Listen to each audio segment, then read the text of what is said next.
Hello and welcome to the Events Industry Council's webinar on the 2018 Preferred Provider Program. My name is Josh Hinman and I will be presenting today's webinar. I am the Certification Coordinator at the Events Industry Council, responsible for the Preferred Provider Inbox, which entails course reviews and Preferred Provider applications. Today we will review some important topics such as the new Preferred Provider application and course submission process, what content is available for continuing education credit, and some of the benefits of becoming a preferred provider. Please note that you can submit questions throughout the webinar. I will be able to answer your questions as soon as the formal presentation ends. So first, let's go over who our team is here at the Events Industry Council. So we have Liz Dombrowski, who's the Senior Coordinator, who is over certification, customer service, and exam day support and development. And we also have Derek Williams, who is a certification coordinator who handles customer service, phones, he handles the certification inbox, and he's also the first line of defense for CMP inquiries. So without further ado, let's discuss some of the Preferred Provider program updates.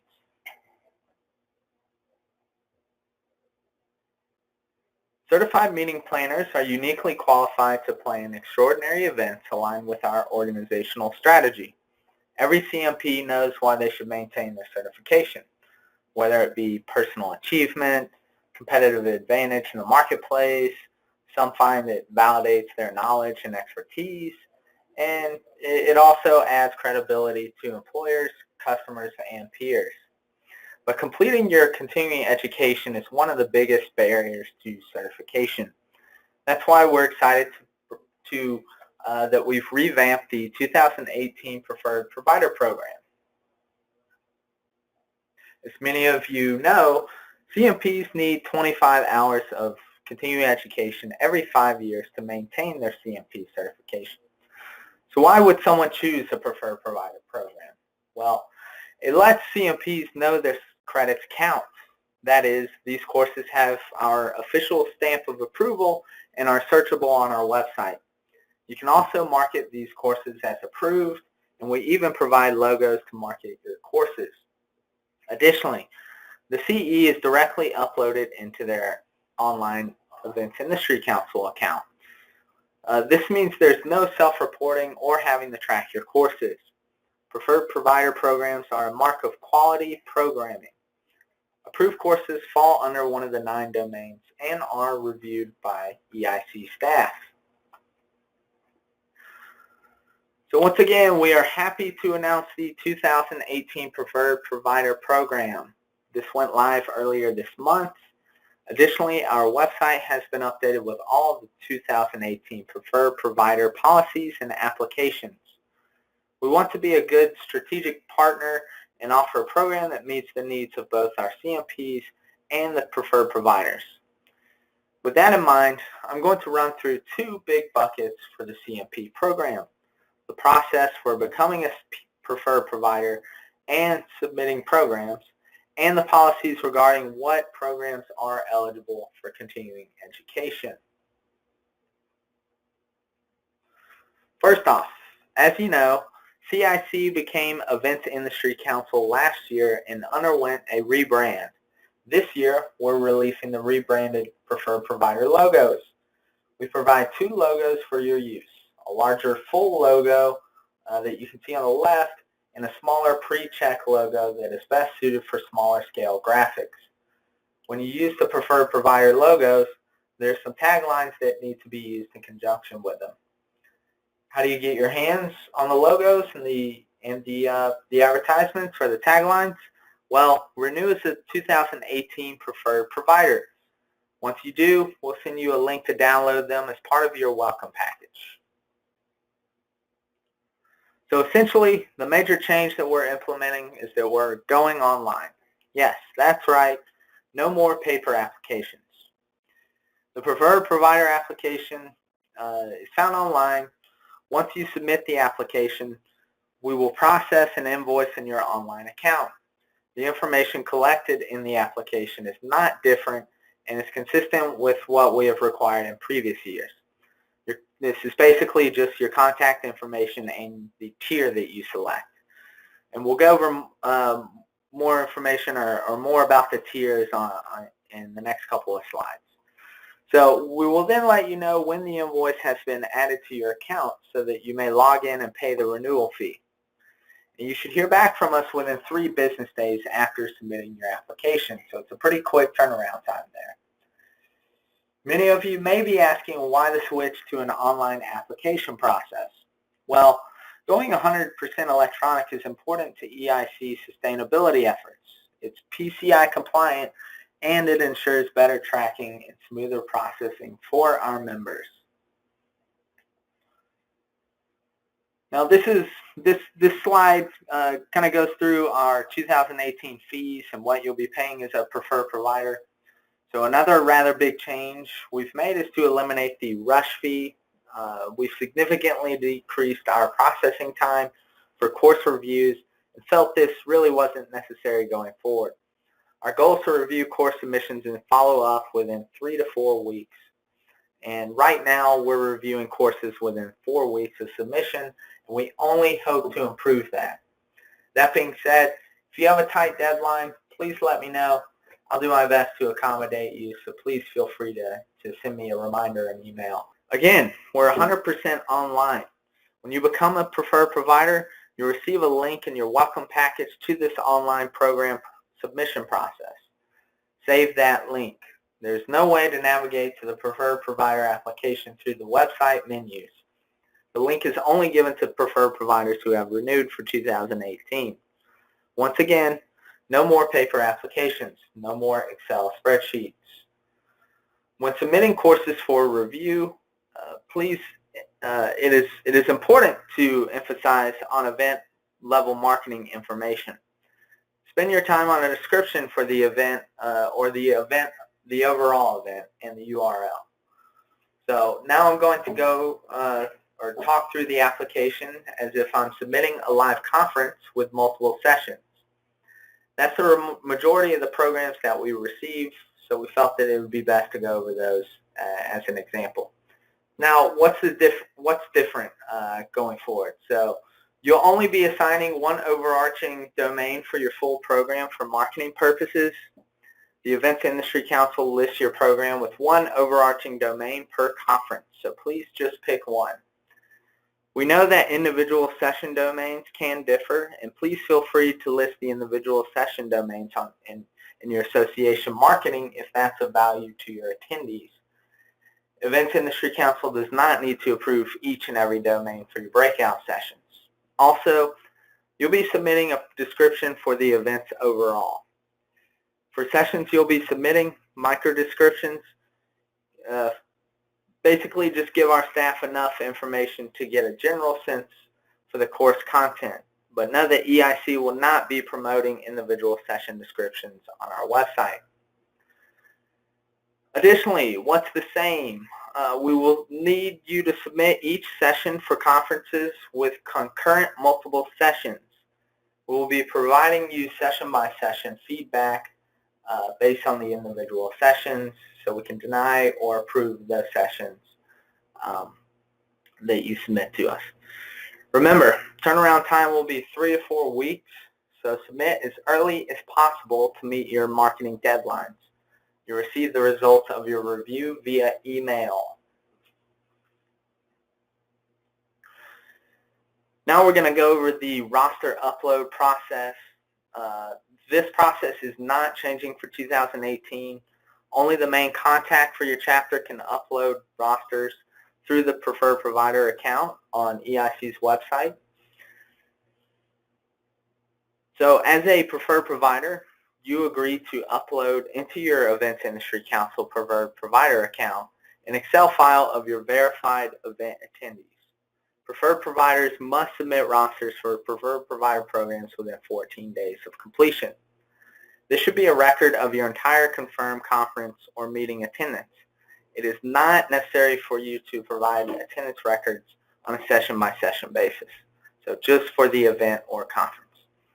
So the file requirements for submitting or uploading a roster are file requirements must be CSV or text format. There must be one single column with a header row labeled email, one email address per row, no other data fields listed there.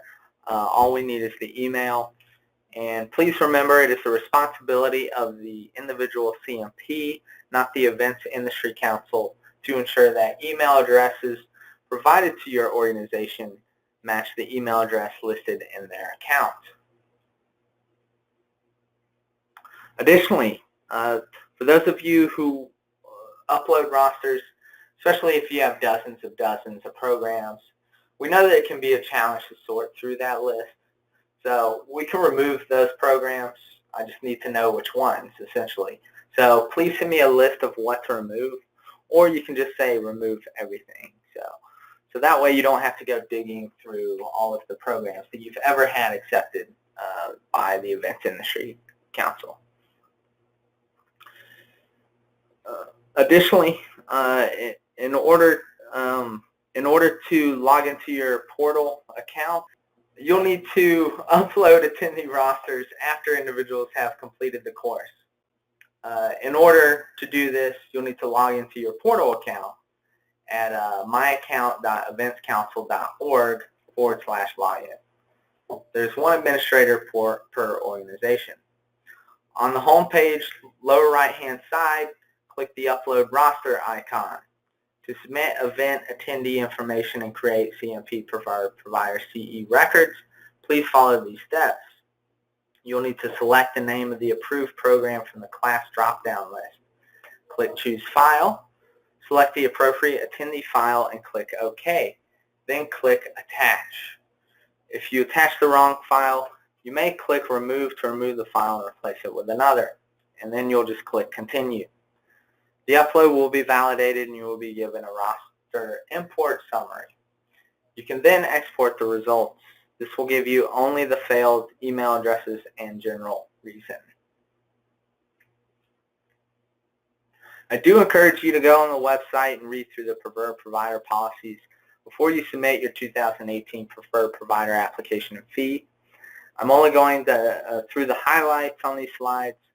I'll also provide a link to this document at the end of the presentation for your reviewing.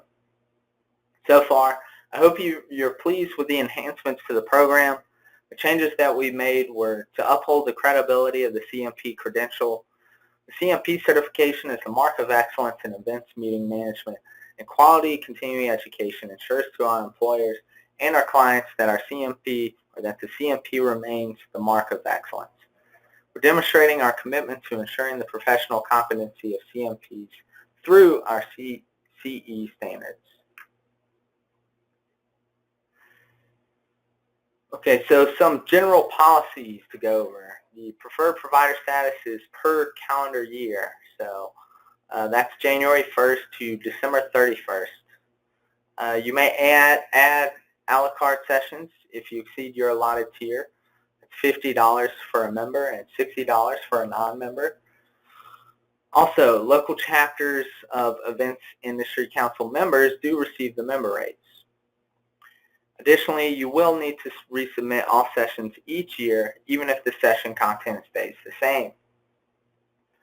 Now, most of you are doing these things anyway, but we want to add in some additional clarification on a few points. Courses must be authorized or instructed by a subject matter expert.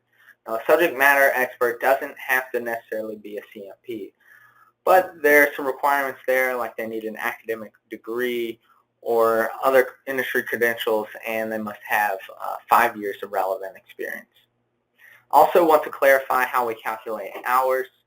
So we do not accept courses that are less than a half hour. So if you have a standalone course that is less than a half hour or 30 minutes, then it will not be accepted. But that being said, if you submit a course that's over half an hour, say you submit like a 45-minute course, we accept courses on a quarter credit total after that. So if a 45-minute course would be 0.75 credits. So 75-minute course would be 1.25 credits, to kind of clarify that. Now, continuing with general policies here. So The excluded topics list has been clarified this year as well, or updated. We are not accepting courses that deal with general personal development or professional development. So that includes courses like how to be more productive at the workplace. We're also not accepting non-educational activities at conferences such as networking events, or and we're not accepting software training for internal products. So that also includes, how to use Microsoft Excel. So courses like that will not be accepted for continuing education credit. Here we're going to go over what classifies as a live program. Live programs are not just in-person sessions. We classify a live program as those in which the instructor conducts the program in real time. This can be done through a live webinar, sessions at a conference, discussion groups, and teleconferences. So these all fall under the live program criteria. For a self-study program to be eligible for pre-acceptance, the submission must include your organization's process for recording and monitoring an attendee's participation. For example, Events Industry Council has offered recorded webinars.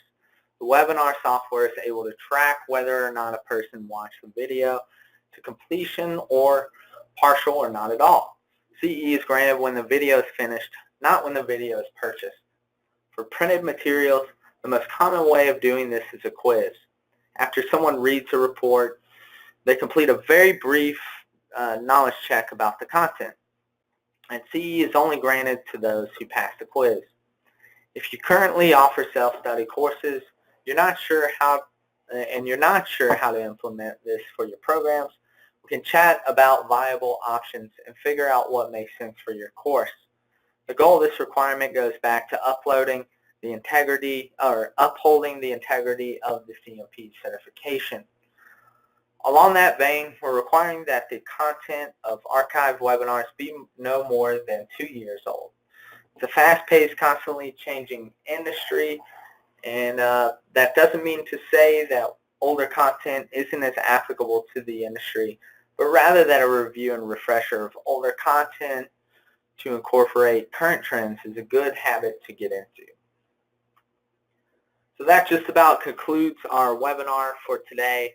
If you want to go through this presentation again, or if someone from your team would love to, you think would benefit from it, we'll be posting this webinar to our website. At this time, I'd love to answer any questions that you might have in regards to the preferred provider process. And again, here's some references to some of the important documents that were mentioned throughout the webinar. So thank you for attending today. If you have any questions, please feel free to reach out, and we'll be able to answer your questions in a timely manner there. And thanks again. Have a great day.